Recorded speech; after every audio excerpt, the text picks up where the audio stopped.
Radio Tehran, শুরু হচ্ছে বিশ্ব সংবাদ।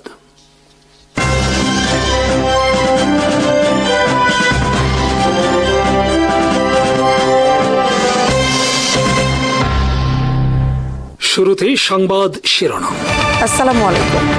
আরব সাগরে যুক্তরাষ্ট্র ভূপাতিত করেছে ইরানের ড্রোন। হরমুজ প্রণালীতে যুক্তরাষ্ট্রের পণ্যবাহী জাহাজ দখলের চেষ্টা ইরান নেভির। বাংলাদেশ কোস্টগার্ডে যুক্ত হল গ্রাউন্ড স্টেশন যুক্ত ড্রোন নজরদারি সিস্টেম। জাপান বাংলাদেশ প্রতিরক্ষা চুক্তি স্বাক্ষর। গাদ্দাফি পুত্র সাইফ আল ইসলামকে গুলি করে হত্যা। অ্যাপস্টিন ফাইল নিয়ে বিশ্বজুড়ে ভূমিকম্প পরিস্থিতি, পায়ের নিচে মাটি নেই অনেকের। মঙ্গলবার আরব সাগরে যুক্তরাষ্ট্র ভূপাতিত করেছে ইরানের একটি ড্রোন। বিমানবাহী রণতরী থেকে ড্রোন ভূপাতিত করা হয়েছে। যুক্তরাষ্ট্র আর্মির এক বিবৃতিতে বলা হয়েছে, ইরানের উপকূল থেকে 500 কিলোমিটার দূরে আরব সাগরে অপারেশন পরিচালনা করছিল বিমানবাহী রণতরী আব্রাহাম লিঙ্কন। এ সময় ইরানের আনম্যান্ড ড্রোন বিমানবাহী রণতরীর কাছে বিপজ্জনকভাবে ওড়াউড়ি করছিল। পরবর্তীতে এক পর্যায়ে একটি ড্রোন রণতরীর দিকে উড়ে আসতে থাকে। তখন একটি F-35 বিমান থেকে মিসাইল ছুড়ে ভূপাতিত করা হয় ড্রোনটি। এই ঘটনার কয়েক ঘন্টা পর হরমুজ প্রণালীতে যুক্তরাষ্ট্রের পতাকাবাহী একটি মালবাহী জাহাজকে ঘেরাও করে ইরানের দুটি গানবোট। ইরানের গানবোট যুক্তরাষ্ট্রের পণ্যবাহী জাহাজকে দখলের চেষ্টা চালায়। এ সময় বেশ কয়েকবার খুবই দ্রুত গতিতে একটি গানবোট অতিক্রম করে যুক্তরাষ্ট্রের জাহাজের সামনে দিয়ে অপর একটি গানবোট থেকে মোহাজের মিসাইল ছোড়া হয়। মিসাইলটি পণ্যবাহী জাহাজের উপর দিয়ে চলে যায়। পণ্যবাহী জাহাজ থেকে যুক্তরাষ্ট্র আর্মিকে তাদের রক্ষায় অনুরোধ জানানোর পর যুক্তরাষ্ট্র আর্মি দ্রুত সেখানে একটি ডেস্ট্রয়ার পাঠায়। এরপর এলাকা ত্যাগ করে ইরানি গানবোট। গানবোট দুটি পরিচালনা করছিল ইরানের Islamic revolutionary guard corps IRGC। আগামী শুক্রবার তুরস্কের ইস্তানবুলে ইরান যুক্তরাষ্ট্র আলোচনায় বসার কথা রয়েছে চলমান উত্তেজনা নিরসন উপলক্ষে। এই আলোচনায় মিশর, তুরস্ক, পাকিস্তান, সৌদি আরব, সংযুক্ত আরব আমিরাত, কাতার, ওমানের পররাষ্ট্রমন্ত্রীদের যোগ দেওয়ার কথা রয়েছে। আলোচনার আগে আরব সাগর ও হরমুজ প্রণালীতে মঙ্গলবারের ঘটনা নতুন করে দুই দেশের মধ্যে উত্তেজনা ছড়িয়েছে। গত সপ্তাহে যুক্তরাষ্ট্র আরব সাগরে মোতায়েন করে একটি পূর্ণাঙ্গ ক্যারিয়ার স্ট্রাইক গ্রুপ। বিমানবাহী রণতরীর নেতৃত্বে মোতায়েনকৃত এই নৌবহর সম্পর্কে ট্রাম্প বলেন, তাদের এই নৌবহর ভেনিজুয়েলায় পাঠানো নৌবহরের চেয়েও অনেক শক্তিশালী। ইরান যদি তাদের সাথে আলোচনায় না বসে তাহলে তাদের বিরুদ্ধে হামলা করা হবে। প্রতিরক্ষা বিষয়ক নতুন একটি চুক্তি স্বাক্ষর করেছে জাপান ও বাংলাদেশ। চুক্তি অনুযায়ী জাপান বাংলাদেশকে প্রতিরক্ষা সরঞ্জাম ও প্রতিরক্ষা বিষয়ক প্রযুক্তি হস্তান্তর করবে। মঙ্গলবার বাংলাদেশের পক্ষে বাংলাদেশ সেনাবাহিনীর principal staff officer lieutenant general SM Kamrul Hasan এবং জাপানের পক্ষে ঢাকায় নিযুক্ত জাপানের রাষ্ট্রদূত সাইদা শিনিচি চুক্তিতে স্বাক্ষর করেন। প্রকাশিত প্রতিবেদনে বলা হয়েছে, দুই দেশের দীর্ঘ বন্ধুত্বের ক্ষেত্রে নতুন এই চুক্তি কৌশলগত অংশীদারিত্বের ক্ষেত্রে একটি মাইল ফলক। নতুন এই চুক্তির ফলে বাংলাদেশ সেনাবাহিনীর আধুনিকায়নের ক্ষেত্রে ভূমিকা পালন করবে জাপান। একই সাথে আন্তর্জাতিক অঙ্গনে শান্তি মিশনে বাংলাদেশ সেনাবাহিনীর সুনাম ও দক্ষতা বৃদ্ধির ক্ষেত্রেও ভূমিকা পালন করবে জাপান। বাংলাদেশ সরকার গত সপ্তাহে চট্টগ্রামের মিরসরাইয়ে 850 একর জমি বরাদ্দ করেছে প্রতিরক্ষা শিল্প পার্ক স্থাপনের জন্য। ইতোমধ্যে চীন, পাকিস্তান, তুরস্ক, ইতালি, দক্ষিণ কোরিয়া এখানে বাংলাদেশের সাথে যৌথ সমরাস্ত্র শিল্প স্থাপনে আগ্রহ প্রকাশ করেছে। এর ফলে বাংলাদেশ আগামী কয়েক বছরের মধ্যে এখানে নির্মিত অস্ত্র বিক্রি করতে পারবে আন্তর্জাতিক বাজারে। এদিকে বাংলাদেশ কোস্টগার্ডে যুক্ত হয়েছে গ্রাউন্ড কন্ট্রোল স্টেশন পরিচালিত অ্যাডভান্সড নজরদারি ড্রোন সিস্টেম। অস্ট্রেলিয়া থেকে আনা 12টি ড্রোন যুক্ত করা হয়েছে এ সার্ভিলেন্স সিস্টেমে। এছাড়া যুক্ত করা হয়েছে বেশ কয়েকটি লাইফ জ্যাকেট সমন্বিত স্পিডবোট। এর ফলে বাংলাদেশ কোস্ট গার্ডের সক্ষমতা যেমন বৃদ্ধি পেয়েছে, তেমনি সুরক্ষিত হবে বাংলাদেশের সমুদ্র সীমা সহ উপকূল ভাগ। বাংলাদেশের বিশাল উপকূল রেখার নিরাপত্তা বিষয়ে রিয়েল টাইম তথ্য পাবে এরিয়াল ড্রোন সিস্টেমের মাধ্যমে। এছাড়া জাপানের সহায়তায় শীঘ্রই বাংলাদেশ কোস্টগার্ডে যুক্ত হতে যাচ্ছে একাধিক মাল্টিরোল রেসপন্স ভেসেল ও টহল জাহাজ। লিবিয়ার সাবেক প্রেসিডেন্ট কর্নেল গাদ্দাফির পুত্র সাইফ আল ইসলাম গাদ্দাফিকে গুলি করে হত্যা করা হয়েছে। সাইফ আল ইসলামের আইনজীবী জানিয়েছে, 4 জনের একটি কমান্ডো টিম জিনতান শহরে একটি বাড়িতে তাকে হত্যা করেছে। 1969 সাল থেকে 2011 সাল পর্যন্ত লিবিয়া শাসন করেন কর্নেল গাদ্দাফি। 2011 সালে গণঅভ্যুত্থানে নিহত হন তিনি। দীর্ঘ শাসনামলে বিরোধী দমনের ক্ষেত্রে গুম, খুন, অপহরণ, গ্রেফতার, দমনপীড়নের পথ অবলম্বন করেন গাদ্দাফি। গাদ্দাফি। মানবতা বিরোধী এসব অনেক অপরাধের সহযোগী হিসেবে লিবিয়ায় কুখ্যাত আর ভীতিকর এক নেতায় পরিণত হন গাদ্দাফি পুত্র সাইফ আল ইসলাম। 2015 সালে লিবিয়ার আদালত তাকে মৃত্যুদণ্ড দেয়, তবে 2 বছর পর তাকে সাধারণ ক্ষমার আওতায় মাফ করা হয় এবং তিনি মুক্তি পান। এরপর আবার তিনি লিবিয়ার রাজনীতিতে সক্রিয় হয়ে ওঠার চেষ্টা করেন, ফলে লিবিয়ার একটি বিদ্রোহী বাহিনী তাকে আটক করে গত 6 বছর ধরে বন্দী করে রাখে। বন্দী অবস্থায় একটি কমান্ডো হামলায় মঙ্গলবার নিহত হলেন তিনি। তবে কারা তাকে হত্যা করেছে সে ব্যাপারে এখনও দায় স্বীকার করেনি কেউ। মানব ইতিহাসের সবচেয়ে চাঞ্চল্যকর আর কলঙ্কিত ঘটনায় পরিণত হয়েছে অ্যাপস্টিন যৌন কেলেঙ্কারির ঘটনা। চলতি সপ্তাহে যুক্তরাষ্ট্র আদালত এ ফাইল প্রকাশের পর গোটা বিশ্বজুড়ে ভূমিকম্প পরিস্থিতির সৃষ্টি হয়েছে। পশ্চিমা দুনিয়ার তথাকথিত সভ্যতার মুখোশের আড়ালে হায়নার চেয়েও ভয়ঙ্কর আর পৈশাচিক চেহারা বের হয়ে এসেছে যুক্তরাষ্ট্রসহ বিভিন্ন দেশের রাষ্ট্রনায়ক, প্রভাবশালী রাজনীতিবিদ, ব্যবসায়ী সহ বিভিন্ন অঙ্গনে বিশ্ব মাতানো সেলিব্রিটিদের।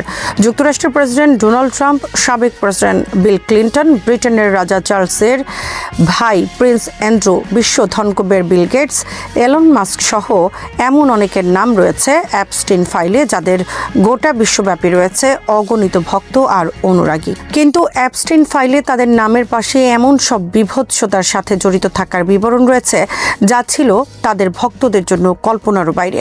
নারী ও শিশুদের উপর পরিচালিত পৈশাচিক বিকৃত যৌনতার যেসব বিবরণ রয়েছে তা অবিশ্বাস্য মনে হলেও বাস্তবে এটাই এখন সত্য। এসব বিবরণ পড়ার পর এটা পরিষ্কার যে মানুষ যাদেরকে দীর্ঘদিন ধরে মানুষ হিসেবে দেখে আসছে তারা আসলে মানুষের মতো দেখতে ভয়ঙ্কর দানব ছাড়া আর কিছুই নয়। প্রকাশ হয়ে পড়েছে পশ্চিমাদের তথাকথিত মানবাধিকার, নারী ও শিশুদের নিয়ে ভণ্ডামির চিত্র। যুক্তরাষ্ট্রের প্রায় 1 দশক ধরে আলোচনায় ছিল জেফ্রি অ্যাপস্টিন এর যৌন কেলেঙ্কারির ঘটনা। এই যৌন কেলেঙ্কারির সাথে শুরু থেকেই প্লেবয় খ্যাত ব্যবসায়ী ডোনাল্ড ট্রাম্পের নাম জড়িত। এ বিতর্ক থাকা সত্ত্বেও তিনি দেশটির প্রেসিডেন্ট নির্বাচিত হয়েছেন এবং এর ফলে অ্যাপস্টিন যৌন কেলেঙ্কারির ঘটনা নতুন মাত্রা পায়। অবশেষে অনেক নাটকীয়তার পর 30 জানুয়ারি যুক্তরাষ্ট্র আদালতের নির্দেশে অ্যাপস্টিন যৌন কেলেঙ্কারির যে ডকুমেন্ট প্রকাশ করা হলো তাতে বিশ্বের অনেকের পায়ের নিচে থেকে মাটি সরে গেছে। শুধু তাই নয়, এসব ফাইলের 1% এখন পর্যন্ত যারা পড়েছে তাদেরও পায়ের নিচ থেকে মাটি সরে যাওয়ার মতো অবস্থা হয়েছে। অ্যাপস্টিন ফাইলের তথ্য অনুসারে 3 থেকে 9 বছরের শিশুদের যৌন নির্যাতন করতে করতে হত্যা করা হতো। এটা ছিল অনেকের কাছে একটি আনন্দের বিষয়। হত্যার পর অনেক শিশুর অঙ্গ প্রত্যঙ্গ তারা রোস্ট করে খেত, এমনকি তারা ভক্ষণ করত এসব শিশুদের নাড়িভুড়ি পর্যন্ত। এভাবে নির্জন দ্বীপে মানুষ নামক এসব দানবের দল যৌন নির্যাতন করে হত্যা করেছে শত শত শিশু। সবচেয়ে চাঞ্চল্যকর বিষয় হলো অ্যাপস্টিনের সাথে যোগাযোগ ছিল ইসরায়েলের গোয়েন্দা সংস্থার। অ্যাপস্টিন ইসরায়েলের গোয়েন্দা সংস্থার কাছে সরবরাহ করতেন প্রভাবশালী ব্যক্তিদের যৌনতার ভিডিও। এর মাধ্যমে ইসরায়েল পরবর্তীতে তাদের বাধ্য করতে ইসরায়েলের পক্ষে কথা বলতে। যুক্তরাষ্ট্রের প্রেসিডেন্ট থেকে শুরু করে প্রভাবশালী অনেক ব্যক্তিবর্গ কেন অন্ধভাবে ইসরায়েলের পক্ষে সব কিছু করে চলেছে বছরের পর বছর তা এখন অনেকটাই পরিষ্কার। বস্তুত তাদের গলার রশি ইসরায়েলের হাতে। গোপন ভিডিও ফাঁস করার ভয় দেখিয়ে এভাবে বিশ্বের সুপার পাওয়ার যুক্তরাষ্ট্রের কাছ থেকে সবকিছু আদায় করে নিয়েছে তাদের ইচ্ছে মতো। অ্যাপস্টিন ফাইলে আরেকটি বিষয় নজর কেড়েছে গোটা বিশ্বের, তা হলো ইরান, চীন, উত্তর কোরিয়া ও রাশিয়ার কোনো নেতা বা বিখ্যাত ব্যক্তিদের নাম নেই এতে, বরং তুরস্কের প্রেসিডেন্ট এরদোয়ানের নাম উঠে এসেছে পশ্চিমাদের প্রতি বড় ধরনের হুমকি স্বরূপ এক নেতা হিসেবে। পাকিস্তানের ইমরান খানের সম্পর্কে বলা হয়েছে তিনি এরদোয়ান ও ইমাম খমিনির চাইতেও বড় ধরনের হুমকি। জামাল খাশোগি হত্যাকাণ্ড সম্পর্কে সৌদি যুবরাজ মোহাম্মদ বিন সালমান ও সংযুক্ত আরব আমিরাতের প্রেসিডেন্ট শেখ মোহাম্মদ বিন জায়েদ আল নাহয়ানের নামও রয়েছে। এতে বলা হয়েছে জামাল খাশোগি হত্যা ঘিরে অ্যাপস্টিন চক্র সৌদি যুবরাজ ও সংযুক্ত আরব আমিরাতের প্রেসিডেন্টকে ব্ল্যাকমেইল করার চক্রান্ত করে। অ্যাপস্টিন ফাইলে যুক্তরাষ্ট্রের বিচার ব্যবস্থারও অন্ধকার দিক সামনে আসলো।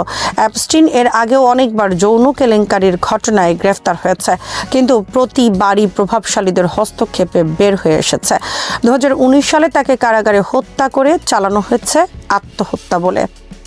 জেফ্রি অ্যাপস্টেইন নামটি আজ আর কেবল একজন কুখ্যাত যৌন অপরাধীর পরিচয় নয়, এটি একবিংশ শতাব্দীর বৈশ্বিক ক্ষমতা কাঠামো, রাজনৈতিক নৈতিকতা, অভিজাত শ্রেণীর দায়মুক্তি এবং আন্তর্জাতিক রাজনীতির অদৃশ্য নেটওয়ার্ক বোঝার একটি প্রতীক।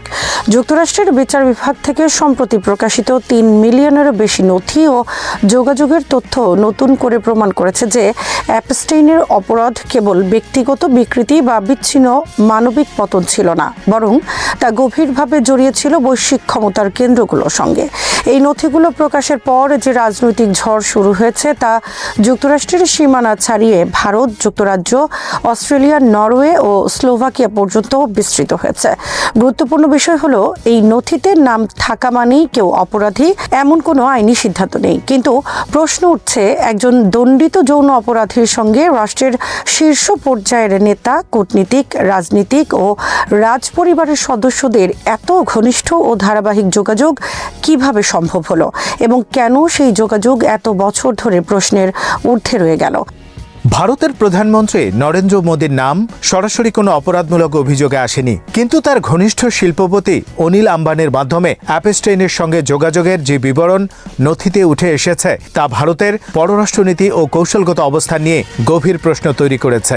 2008 সালের অ্যাপস্টেইন প্রথম দফায় দোষী সাব্যস্ত হওয়ার পরও অনিল আম্বানির সঙ্গে তার নিয়মিত ইমেইল ও মেসেজ বিনিময় ছিল। এসব বার্তায় যুক্তরাষ্ট্রে নিযুক্ত নতুন রাষ্ট্রদূতদের মূল্যায়ন, মোদীর সম্ভাব্য মার্কিন সফর, ট্রাম্প প্রশাসনের গুরুত্বপূর্ণ ব্যক্তিদের সঙ্গে যোগাযোগ স্থাপনের কৌশল এবং এমনকি ইসরায়েল সম্পর্কিত কৌশলগত আলোচনা পর্যন্ত উঠে এসেছে। 2017 সালে মোদীর যুক্তরাষ্ট্র ও ইসরায়েল সফরের সময়কাল অ্যাপস্টেইনের বার্তায় যে আত্মতুষ্ট মন্তব্য পাওয়া যায়, ইট ওয়ার্ক তার নিছক আত্মপ্রচার নাকি বাস্তব প্রভাবের প্রতিফলন, সে প্রশ্ন আজও অমীমাংসিত। তবে এতটুকু স্পষ্ট যে ভারতের ঐতিহাসিক ফিলিস্তিনপন্থী অবস্থান থেকে সরে এসে ইসরায়েলের সঙ্গে ঘনিষ্ঠ সামরিক ও কৌশলগত অংশীদারিত্ব গড়ে তোলার যে নাটকীয় পরিবর্তন, তা কেবল আদর্শিক নয়, বরং ভূরাজনৈতিক এবং অর্থনৈতিক স্বার্থের ফল। ভারতের পররাষ্ট্র মন্ত্রণালয় অ্যাপস্টেইনের মন্তব্যকে একজন দণ্ডিত অপরাধের আবর্জনাপূর্ণ কল্পনা বলে উড়িয়ে দিলেও বিরোধী কংগ্রেস পার্টি এটিকে বিদেশি প্রভাব ও স্বচ্ছতার অভাবের উদাহরণ হিসেবে তুলে ধরেছে। প্রশ্নটা এখানে মোদীর ব্যক্তিগত নৈতিকতার চেয়েও বড়। রাষ্ট্রীয় সিদ্ধান্ত গ্রহণের প্রক্রিয়ায় অস্বচ্ছ মধ্যস্থতাকারী ও প্রভাবশালীদের ভূমিকা কতটা গ্রহণযোগ্য? অনিল আম্বানির মতো শিল্পপতিরা কি কেবল ব্যবসায়িক প্রতিনিধি, নাকি তারা আনুষ্ঠানিক কূটনীতিকের ভূমিকাও পালন করেন? আর যদি করেন, তবে তাদের জবাবদিহি কোথায়? ভারতের আরেক গুরুত্বপূর্ণ নাম হরদীপ সিং পুরী। একজন অভিজ্ঞ কূটনীতিক হিসেবে তার সঙ্গে অ্যাপস্টেইনের যোগাযোগ প্রথমে বিনিয়োগ ও ব্যবসার প্রসঙ্গেই সীমাবদ্ধ ছিল বলে দাবি করা হয়। রিড হফম্যানের মতো প্রযুক্তি উদ্যোক্তাদের ভারতে বিনিয়োগে আগ্রহী করা, মোদী সরকারের অর্থনৈতিক পরিকল্পনা তুলে ধরা, এসবই একজন সাবেক কূটনীতিকের স্বাভাবিক কাজের অংশ হতে পারে। কিন্তু প্রশ্ন জাগে, কেন এই কাজের জন্য একজন দণ্ডিত যৌন অপরাধীর ম্যানহাটনের টাউন হাউসে বারবার ব্যবহার করা হলো? কেন এক্সোটিক আইল্যান্ড থেকে ফিরে এলে বই দেওয়ার কথা বলা হলো? এখানেই নৈতিক সীমারেখা ঝাপসা হয়ে যায়। হয়তো আইনি অপরাধ নেই, কিন্তু নৈতিক বিচারে এমন যোগাযোগ একজন রাষ্ট্রীয় প্রতিনিধির জন্য কতটা গ্রহণযোগ্য, সে প্রশ্ন থেকেই যায়। অস্ট্রেলিয়ার সাবেক প্রধানমন্ত্রী ও বর্তমান যুক্তরাষ্ট্রের রাষ্ট্রদূত কেভিন রাডের নাম অ্যাপস্টেইনের ক্যালেন্ডারে থাকা বিষয়টি আরও জটিল। রাড দাবি করেছেন তিনি কখনো অ্যাপস্টেইনের সঙ্গে দেখা করেননি, কিন্তু নথিতে দেখা যায় তার জন্য বিশেষ খাবারের ব্যবস্থা করার নির্দেশ দেওয়া হয়েছিল এবং অ্যাপস্টেইন নিজেই তার উপস্থিতির কথা উল্লেখ করেছেন।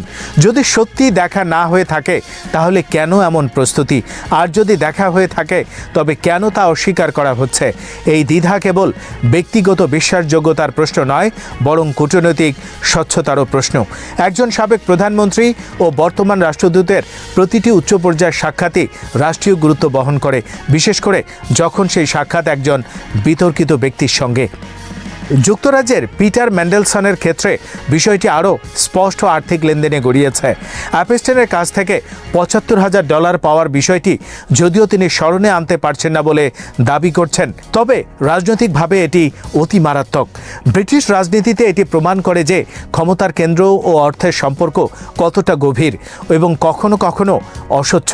অস্ট্রেলিয়ার খনিকর সংস্কারের বিরোধিতায় অ্যাপস্টেইনের সঙ্গে তার আলোচনা প্রমাণ করে যে অ্যাপস্টেইন কেবল যৌন অপরাধী ছিলেন না, বরং তিনি বৈশ্বিক নীতি ও অর্থনৈতিক স্বার্থে প্রভাব বিস্তারের চেষ্টা করতেন। এখানেই প্রশ্ন ওঠে, অ্যাপস্টেইন কি নিজ উদ্যোগে এসব করতেন নাকি অন্য শক্তিশালী গোষ্ঠীর প্রতিনিধি ছিলেন?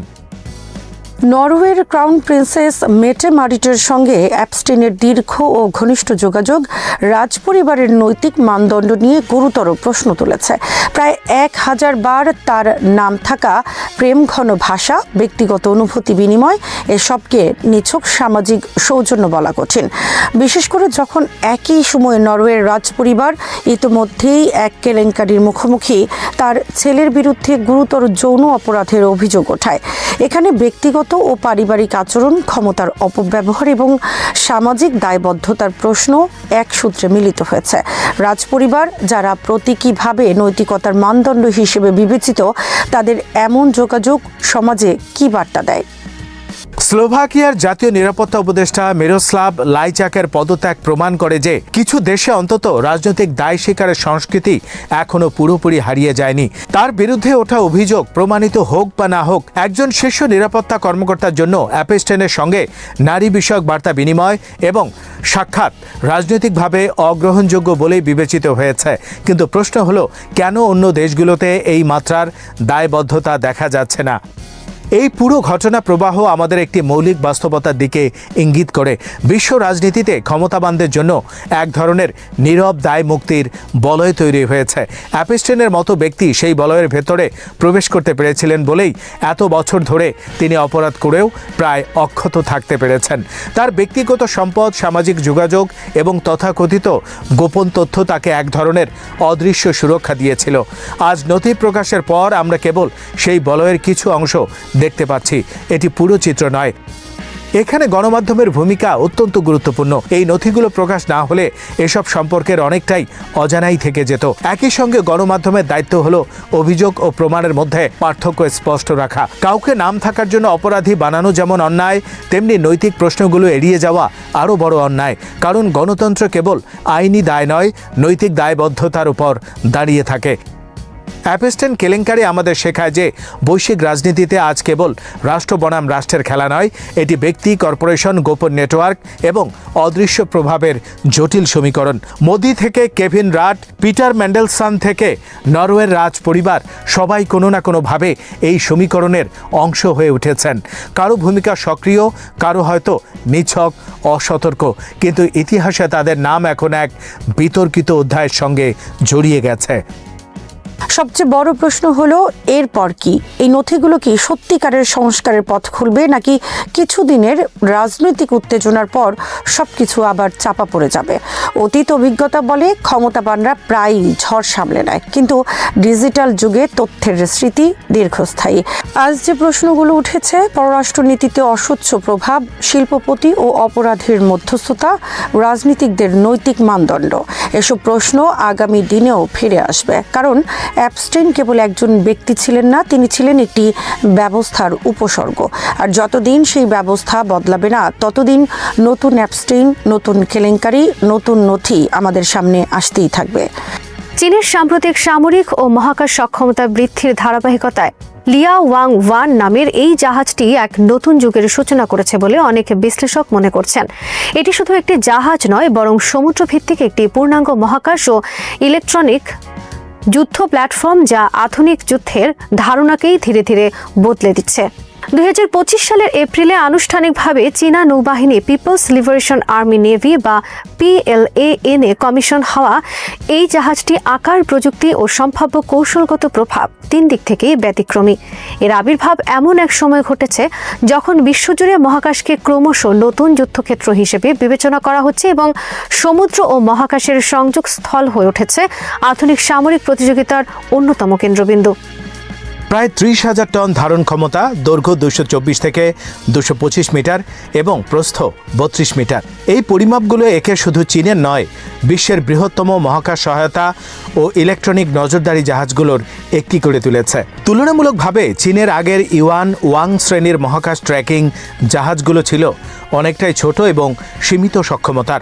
লিয়াওয়াং ওয়ান প্রায় 50% বড় হওয়ায় এতে একদিকে যেমন আরও শক্তিশালী রাডার ও সেন্সর বসানো হয়েছে, অন্যদিকে দীর্ঘ সময় সমুদ্রে অবস্থান করার জন্য প্রয়োজনীয় জ্বালানি, লজিস্টিক ও ক্রু সুবিধাও বাড়ানো হয়েছে।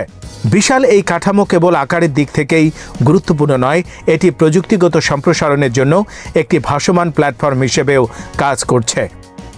এই জাহাজটির মূল কাজ উপগ্রহ ট্র্যাকিং, রকেট উৎক্ষেপণ, পর্যবেক্ষণ এবং ব্যালিস্টিক ক্ষেপণাস্ত্র পরীক্ষার মনিটরিং।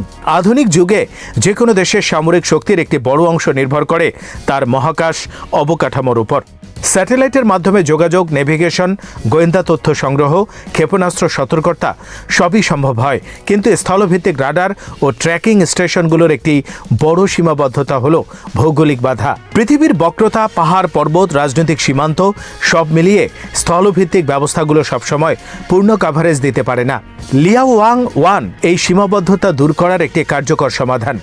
এটি সমুদ্রে যেখানে প্রয়োজন সেখানে গিয়ে অবস্থান নিতে পারে এবং উৎক্ষেপণ স্থল থেকে হাজার হাজার কিলোমিটার দূরেও রকেট বা স্যাটেলাইটের গতি, পথ ও কার্যকারিতা নিরীক্ষণ করতে পারে।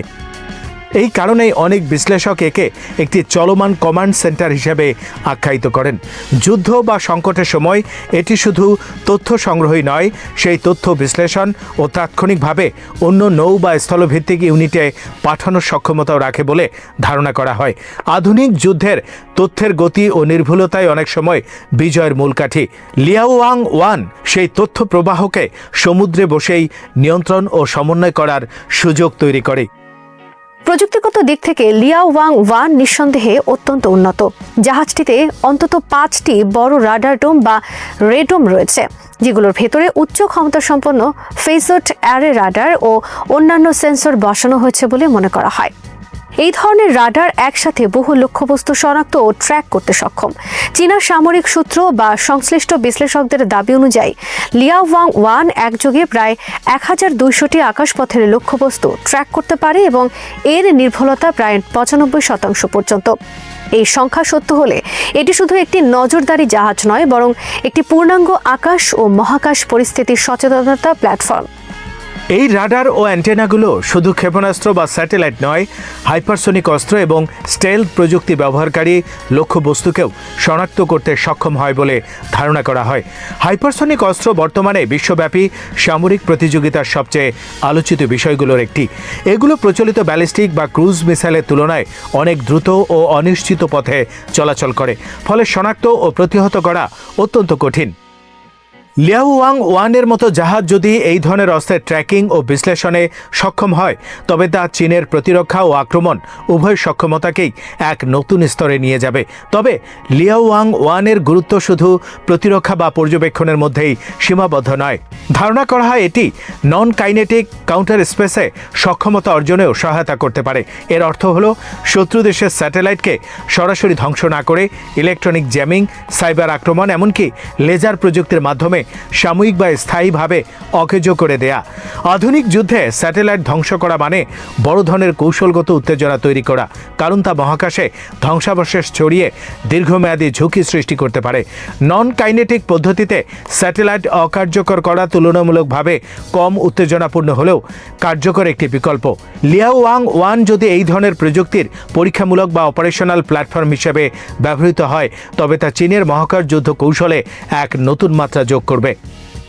এই জাহাজের নির্মাণ প্রক্রিয়াও সমানভাবে তাৎপর্যপূর্ণ। সাংহাইয়ের জিয়াংনান শিপইয়ার্ডে নির্মিত লিয়াওয়াং-1 চীনের সাম্প্রতিক নৌজাহাজ নির্মাণ সক্ষমতার একটি বড় উদাহরণ। জিয়াংনান শিপইয়ার্ড ইতিমধ্যে বিমানবাহী রণতরী, ডেস্ট্রয়ার ও অন্যান্য উন্নত নৌযান নির্মাণে দক্ষতা দেখিয়েছে। লিয়াওয়াং-1 এর মতো জটিল ও প্রযুক্তি নির্ভর জাহাজ তৈরি করা মানে শুধু বড় স্টিলের কাঠামো বানানো নয়, বরং অত্যন্ত সংবেদনশীল ইলেকট্রনিক সিস্টেম, শক্তিশালী বিদ্যুৎ সরবরাহ ব্যবস্থা এবং উন্নত কমান্ড ও কন্ট্রোল অবকাঠামো একসাথে সমন্বয় করা। এতে চীনের সামরিক শিল্পের পরিপক্কতা ও স্বনির্ভরতার ইঙ্গিত পাওয়া যায়। প্রায় 400 জন ক্রু ধারণ ক্ষমতা থাকা মানে এটি একটি ছোট ভাসমান শহরের মতো। এত বড় সংখ্যক ক্রু পরিচালনার জন্য আবাসন, খাদ্য, চিকিৎসা, বিনোদন এবং দীর্ঘমেয়াদী মিশনে মানসিক সুস্থতা বজায় রাখার ব্যবস্থাও অত্যন্ত গুরুত্বপূর্ণ। আধুনিক সামরিক জাহাজগুলোতে ক্রুদের দক্ষতা যেমন গুরুত্বপূর্ণ, তেমনি তাদের দীর্ঘ সময় কার্যকর রাখার জন্য জীবনযাত্রার মানও একটি বড় বিষয় হয়ে উঠেছে। লিয়াওয়াং ওয়ানের ক্ষেত্রে ধারণা করা হয় এসব দিকেও বিশেষ গুরুত্ব দেওয়া হয়েছে। কৌশলগত দৃষ্টিকোণ থেকে লিয়াওয়াং ওয়ানের আবির্ভাব এশিয়া প্যাসিফিক অঞ্চলের শক্তির ভারসাম্যে প্রভাব ফেলতে পারে। দক্ষিণ চীন সাগর, পূর্ব চীন সাগর বা এমনকি ভারত মহাসাগরে এই জাহাজের উপস্থিতি সংশ্লিষ্ট দেশগুলোর জন্য উদ্বেগের কারণ হতে পারে। কারণ এটি শুধু নজরদারি করছে এমন নয়, বরং তাদের ক্ষেপণাস্ত্র পরীক্ষা, স্যাটেলাইট উৎক্ষেপণ বা সামরিক মহড়ার প্রতিটি ধাপ নিবিড়ভাবে পর্যবেক্ষণ করতে সক্ষম। তথ্যের এই অসমতা ভবিষ্যৎ সংকটে বড় ভূমিকা রাখতে পারে। বিশ্ব রাজনীতির প্রেক্ষাপটে লিয়াওয়াং ওয়ানের মতো জাহাজগুলো প্রমাণ করে যে আধুনিক শক্তি প্রতিযোগিতা এখন আর শুধু স্থল, আকাশ বা সমুদ্রেই সীমাবদ্ধ নেই। মহাকাশ ও সাইবার ক্ষেত্র এর সঙ্গে ওতপ্রোতভাবে জড়িয়ে গেছে। একটি দেশ যদি তার মহাকাশ অবকাঠামো সুরক্ষিত রাখতে ও প্রতিপক্ষের মহাকাশ সক্ষমতা ব্যাহত করতে পারে, তবে সেটি সামগ্রিকভাবে বড় কৌশলগত সুবিধা অর্জন করে। লিয়াওয়াং ওয়ান সেই বৃহত্তর কৌশলগত চিত্রেরই একটি গুরুত্বপূর্ণ অংশ। এখানে আরেকটি গুরুত্বপূর্ণ দিক হলো প্রতিরোধ ও বার্তা। এই জাহাজটি শুধু ব্যবহারিক কাজের জন্য নয়, বরং একটি শক্তিশালী বার্তা হিসেবেও কাজ করে। যখন কোনো দেশ এমন একটি বিশাল ও উন্নত মহাকাশ নজরদারি জাহাজ সমুদ্রে মোতায়েন করে, তখন তা প্রতিপক্ষকে জানিয়ে দেয় যে প্রতিটি পদক্ষেপ তাদের নজরে রয়েছে। এই মনস্তাত্ত্বিক প্রভাব অনেক সময় বাস্তব সামরিক ব্যবহারের চেয়েও অনেক বেশি কার্যকর হতে পারে। তবে সমালোচনামূলক বিশ্লেষণে এটাও বলা প্রয়োজন যে লিয়াওয়াং ওয়ানের সক্ষমতা এখনও অনুমান নির্ভর। চীনের সামরিক প্রযুক্তি সম্পর্কে তথ্য সাধারণত সীমিতভাবে প্রকাশ করা হয়, ফলে 1200 লক্ষ্যবস্তু ট্র্যাকিং বা 95% নির্ভুলতার মতো দাবিগুলো পুরোপুরি যাচাই করা কঠিন। তবুও জাহাজটির আকার, দৃশ্যমান রাডার ডোম এবং নির্মাণের ধরন দেখে এটি অনুমান করা যায় যে নিঃসন্দেহে এটি অত্যন্ত উচ্চ ক্ষমতা সম্পন্ন একটি প্ল্যাটফর্ম। ভবিষ্যতের দিকে তাকালে লিয়াওয়াং ওয়ান সম্ভবত চীনের একটি বৃহত্তর নেটওয়ার্কের অংশ হিসেবে কাজ করবে। এককভাবে একটি জাহাজ যতই শক্তিশালী হোক না কেন, আধুনিক যুদ্ধে আসল শক্তি আসে নেটওয়ার্ক কেন্দ্রিক অপারেশন থেকে। স্থলভিত্তিক রাডার, আকাশভিত্তিক প্ল্যাটফর্ম, স্যাটেলাইট ও সমুদ্রভিত্তিক জাহাজ সব মিলিয়ে একটি সমন্বিত ব্যবস্থা তৈরি করা হলে তথ্য সংগ্রহ ও বিশ্লেষণের সক্ষমতা বহুগুণ বেড়ে যায়। লিয়াওয়াং ওয়ান সেই সমন্বিত ব্যবস্থার সমুদ্রভিত্তিক স্তম্ভ হিসেবে কাজ করতে পারে। সবশেষে বলা যায়, লিয়াওয়াং ওয়ান শুধু একটি নতুন জাহাজ নয়, এটি আধুনিক যুদ্ধ ও শক্তি রাজনীতির পরিবর্তনশীল চরিত্রের প্রতীক। এটি দেখায় কিভাবে সমুদ্র ও মহাকাশ একে অপরের সঙ্গে জড়িয়ে যাচ্ছে এবং কিভাবে তথ্য প্রযুক্তি ও নজরদারি ভবিষ্যৎ সংঘাতের কেন্দ্রবিন্দুতে চলে আসছে। চীনের জন্য লিয়াওয়াং ওয়ান মানে শুধু একটি সামরিক সম্পদ নয়, বরং একটি কৌশলগত বার্তা, একটি প্রযুক্তিগত অর্জন এবং একটি ভবিষ্যৎ দৃষ্টিভঙ্গির বাস্তব রূপ। এই জাহাজ যতদিন সমুদ্রে সক্রিয় থাকবে, ততদিন এটি শুধু রাডারের চোখেই নয়, আন্তর্জাতিক রাজনীতির নজরেও থাকবে। শ্রোতা বন্ধুরা, বিশ্ব সংবাদে এই ছিল আমাদের সর্বশেষ আয়োজন। সঙ্গে থাকার জন্য আপনাদের সবাইকে অসংখ্য ধন্যবাদ।